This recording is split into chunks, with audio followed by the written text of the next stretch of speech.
হরে Krishna, Krishna Leela reel story চ্যানেলে আপনাদের সবাইকে স্বাগতম। আশা করি আপনারা খুব ভালো আছেন। ভগবানের কৃপায় আপনারা খুব ভালো থাকুন। চলুন, আজকের একটি নতুন লীলা কথা নিয়ে এসেছি। সত্যি বলছি, ভাগবত শ্রবণ করার যে কী ফল, কী মাহাত্ম্য, আজকের এই কাহিনী থেকে আমরা জানতে পারবো। সত্যি অপূর্ব ফল রয়েছে। কারণ আমরা বিভিন্ন জায়গায় ধর্মসভার অনুষ্ঠান তো শুনতে তো যাই, কিন্তু সত্যি সবাই কি সেই মন দিয়ে শুনতে পায়? সেই কি মন দিয়ে ভাগবত কথা শ্রবণ করে? যদি ভাগবত কথা শ্রবণই করত, তাহলে তার ফল তো একটা পেত। কিন্তু দেখুন, আজকের এই কাহিনী থেকে জানতে পারবো ভাগবত কথা একদম মন প্রাণ দিয়ে শ্রবণ করার যে কী ফল, তা এই ভিডিওর মাধ্যমে জানতে পারবো। গা কাঁটা দিয়ে উঠবে এই কাহিনী শুনতে থাকুন। কেউ এই ভিডিওটি স্কিপ করে যাবেন না। তুঙ্গভদ্রা নদীর ধারে আত্মদেব নামে এক ব্রাহ্মণ বাস করতেন। আত্মদেবের অর্থ ছিল, কিন্তু কোনো সন্তান ছিল না, যার জন্য সকালে ঘুম থেকে ওঠার পরে কেউ এই ব্রাহ্মণের মুখ দেখে কাজ করতে বেরোতো না। এই দুঃখে কষ্টে আত্মদেব একদিন জঙ্গলে চলে যায়। সেখানে গিয়ে চিৎকার করে করে ভগবানকে ডাকতে ডাকতে বলতে লাগলেন, হে প্রভু, আপনি তো আমার ধন, অর্থ, টাকা পয়সা সবই তো দিয়েছেন, কোনো কিছুর তো অভাব তো নাই, কিন্তু একটা সন্তান নেই, যার জন্য আমার মুখ কেউ দর্শন করতে চায় না। এইভাবে ভগবানের কাছে কাতর স্বরে প্রার্থনা করতে থাকলেন। এইভাবে বলতে বলতে হঠাৎ ওই পথ দিয়ে এক সাধু বৈষ্ণব যাচ্ছিলেন। আত্মদেব ওই সাধুকে দেখতে পেলেন আর সঙ্গে সঙ্গে ছুটে গিয়ে ওই সাধুর চরণ জড়িয়ে ধরলেন আর বলতে লাগলেন, হে সাধু বাবা, আমার সব কিছু আছে, ধন, অর্থ, জমি, সম্পত্তি সব কিছু আছে, কোনো কিছুর অভাব নেই বাবা, কিন্তু আমার একটা সন্তান নেই। তাই আপনি দয়া করে আমাকে কোনো একটা সন্তান লাভের সুব্যবস্থা করে দিন। তখন সেই সাধু আত্মদেবের হাত দেখলেন আর দেখে বললেন, তোমার তো 7 জন্মে কোনো সন্তান নেই, তাহলে কিভাবে তোমার সন্তান হবে? আত্মদেব খুবই অবাক হয়ে গেলেন আর বললেন, আমি অত শত জানি না সাধু বাবা, আপনি আমাকে হয় একটা ব্যবস্থা করুন, আর নাইলে আপনার সামনেই আমি এই নদী দেখতে পাচ্ছেন, এই নদীতে ঝাঁপ দিয়ে আত্মহত্যা করব। কারণ সবাই আমার কেউ মুখ দেখতে চায় না, আমার সন্তান নেই বলে আমাকে কত কটূক্তি করে, কত আজে বাজে কথা বলে, আমার সহ্য হয় না আমার সন্তান নেই বলে। তাই কৃপা করে আপনি কোনো একটা ব্যবস্থা করুন। সাধু মহাত্মা তো মহা বিপদে পড়ে গেলেন। কোনো পথ না পেয়ে আত্মদেবের হাতে একটা পবিত্র ফল দিলেন আর বললেন, এই নাও, এই ফলটা নিয়ে যাও, এটা তোমার স্ত্রীকে খাইয়ে দেবে। তোমার স্ত্রী শুরু অবস্থায় 1 বছর থাকলে তোমার স্ত্রীর গর্ভে একটা সুসন্তান জন্মগ্রহণ করবে। আত্মদেব ওই ফলটা নিয়ে খুব আনন্দ পেয়ে গেলেন। বাহ, সাধুর কথা তো মিথ্যা তো হবে না, এই ফলটা আজকেরই গিয়ে আমি আমার স্ত্রীর কাছে দেব এবং স্ত্রীকে খেতে বলবো, তাহলে স্ত্রী গর্ভবতী হবে আর আমরা মা বাবা হতে পারবো। স্ত্রীর নাম ছিল ধন্দুলি। সে ছিল অতি কুমিল্লা, অতি কুটিল স্বভাবের, সব সময় ঝগড়া অশান্তি এসব করতেই থাকতেন। কারণ আত্মদেবের স্ত্রী অত ভালো চরিত্রের মহিলা ছিলেন না। আত্মদেব যখন বাড়িতে ফিরলেন, তখন ওনার স্ত্রী ধন্দুলির কাছে এসে বললেন যে আমাদের সন্তান লাভের একটা ব্যবস্থা হয়ে গেছে। আত্মদেবের স্ত্রী খুব অবাক হয়ে গেলেন যে আমার স্বামী বলছে কি যে সন্তান লাভের ব্যবস্থা হয়েছে। ধন্দুলি বললেন, কি ব্যবস্থা করেছ? আত্মদেব বললেন, আমার সঙ্গে এক সাধু বাবার দেখা হয়েছে, আর সেই সাধু বাবা তিনি এক দিব্য ফল আমাকে প্রদান করেছে, যে ফল খেলে তোমার গর্ভে সন্তান আসবে। ধন্দুলি ভাবছে, আরে এই ফল যদি আমি খাই তবে আমি গর্ভবতী হব, আমার পেটটা ফুলে যাবে, মোটা হয়ে যাব, আমি ঠিক মতন দৌড়াতে তো পারবো না, ভালো সাজগোজ করতে পারবো না, রাতের বেলা ঠিক মতন ঘুমাতে পারবো না, না না না না, এই ফল খাওয়া যাবে না, অন্য কোনো ব্যবস্থা নিতে হবে। এই কথা মনে মনে চিন্তা করতে থাকলেন। এই ভাবতে ভাবতে আত্মদেবের স্ত্রী ধন্দুলির এক বোন আছে, সেই বোন সেই ধন্দুলির বাড়িতে আসলেন আর তার বোনের সাথে সব কথা খুলে বললেন। আর তখন সেই ধুন্দুলির বোন বলল যে, এক কাজ করো, আমায় কিছু টাকা দাও, আমার গর্ভে যে সন্তান আছে সেই সন্তান তোমায় দিয়ে দেব। আর তুমি ততদিন কিছু পেটে কাপড় চোপড় বিছিয়ে রাখো, যাতে কেউ বুঝতে না পারে যে তুমি গর্ভবতী হয়েছ, কারণ তোমার স্বামীকে জানানো যাবে না যে তুমি ফলটা খাওনি। তখন ধুন্দুলি বলছে, তাহলে এই ফলটা কি করব? ধুন্দুলির বোন বলল, এই ফলটা কোনো গরুকে খাইয়ে দাও। তারপর সেই মতো ধুন্দুলি সেই ফলটা নিয়ে তাদের বাড়ির গরুকে খাইয়ে দিলেন। ব্যাস, কিছুদিন পর ওই ধুন্দুলির বোনের একটা সুন্দর সন্তান হলো, ছেলে হলো। আর সেই ছেলেটাকে নিয়ে ধুন্দুলিকে দিয়ে গেল, আর সেই ছেলেটার নাম রাখল ধন্দুকারি। আর ওই গাভীটার যে ফল খাওয়ানো হয়েছিল সেই গাভীটারও একটা বাচ্চা হলো, আর বাচ্চাটা দেখতে পুরো মানুষের মতন। তার নাম রাখা হলো গোকর্ণ। এই গোকর্ণ খুব ভালো ছিলেন, সৎ চরিত্রের ছিলেন, ধর্মপরায়ণ ছিলেন, ভাগবত কথা বলতেন, সবসময় ভগবানের কথা বলতেন, সবার সাথে মিশতেন, ঘুরে বেড়াতেন, সাধু সঙ্গ করতেন। আর ধুন্দুলির বোনের যে ছেলে হয়েছিল, যার ধন্দুকারীকে দিয়ে গিয়েছিল, সেই ধন্দুকারী খুব খারাপ ছিলেন, মদ্যপান করত, জীব হত্যা, পশু হত্যা, চুরি ডাকাতি, পরস্ত্রীর সঙ্গ, এমন কোনো পাপ কাজ ছিল না যা সে করত না।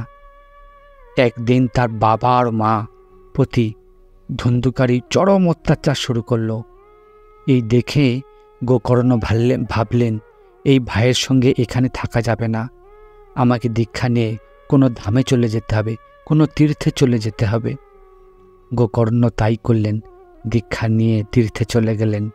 আর এদিকে ধন্দুকারী কিছু বেশ্যা নিয়ে ঘরে বসে মদ্যপান আর যত সব পাপ কাজে রত থাকত।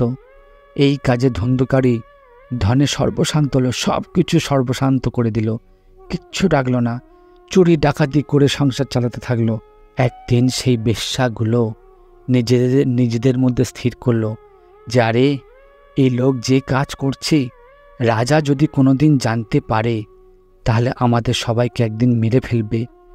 তার থেকে একটা কাজ করা যাক, যে ধন্দুকারী যখন ঘরে ফিরবে তখন সবাই আমরা ওকে ধরব আর ওকে মেরে ফেলব। তখন সবাই ধন্দুকারী আসার আগে উনুনের আগুনে কিছুটা কাঠ পুড়িয়ে রাখল। আর ওই ধন্দুকারী যখন ঘরে ফিরল, সবাই ওর মুখে ভালো করে চেপে ধরে জ্বলন্ত কাঠ কয়লা ঢুকিয়ে মেরে ফেলল।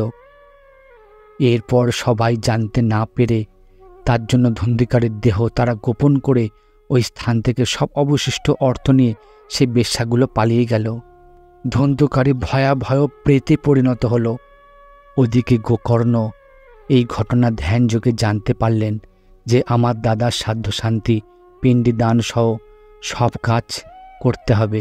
আমার দাদাকে হত্যা করা হয়েছে, তাই ও পেতজনি প্রাপ্ত হয়েছে। সঙ্গে সঙ্গে গোকর্ণ ছুটে এলেন, সাধ্য শান্তি, পিণ্ডি দান সব কাজ সেরে ফেলল। তারপর গোকর্ণ তার পৈতৃক ভিটাতে ফিরে এলো। একদিন গোকর্ণ ঘরে শুয়ে আছে, এমন সময় দেখতে পেল হঠাৎ একটা ভৌতিক উৎপাত। তখন গোকর্ণ তার কমণ্ডলু থেকে পবিত্র জল ছড়িয়ে দিলেন, আর সাথে সাথে দেখতে পেলেন ধন্দুকারী তার ভাই ভয়ঙ্কর রূপ ধরে দাঁড়িয়ে আছে তার সামনে। গোকর্ণ বললেন, দাদা, তোমার তো সাধ্য শান্তি পিণ্ডিদান সব তো করে দিয়েছি, তবুও তোমার মুক্তি হয়নি কেন? তোমার কি এখনো কোনো গতি হয়নি? তখন ধন্দুকারী বলছে, আরে ভাই, ওই রকম হাজার হাজার পিণ্ডদান সাধ্য শান্তি করলেও আমার মতন পাপীর কোনো গতি হবে না ভাই।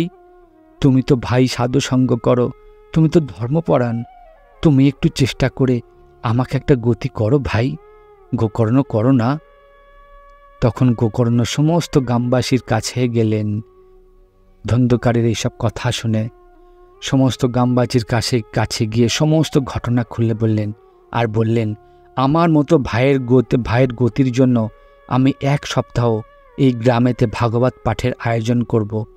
তাই আপনাদের কাছে এসেছি, আপনারা সবাই আমার সাথে এই ভাগবত কথা শ্রবণ করবেন 1 সপ্তাহ ধরে। গ্রামবাসীরা বললেন, ঠিক আছে, আমরা সবাই তোমাকে সাহায্য করব। গোকর্ণ 7টা গেঁট দেখে একটা বাঁশ নিয়ে আসলেন বাগান থেকে, আর সেই বাঁশটা ভাগবত আসরে পুঁতে দিলেন। এরপর মন্ত্রের দ্বারায় ওই বাঁশের ভিতরে ওর দাদার আত্মাটাকে ঢুকিয়ে দিলেন। সকালে ভাগবত পাঠ শুরু হলো, আর সন্ধ্যায় যখন ভাগবত পাঠ শেষ হবে ঠিক শেষ মুহূর্তেই বাঁশের একটা গিঁট ফেটে গেল। সবাই তো আশ্চর্য হয়ে গেল, কি হলো, বাঁশের উপরের গিঁটটা কেন ফেটে গেল? কেউ তো কিচ্ছু বুঝতে পারছে না।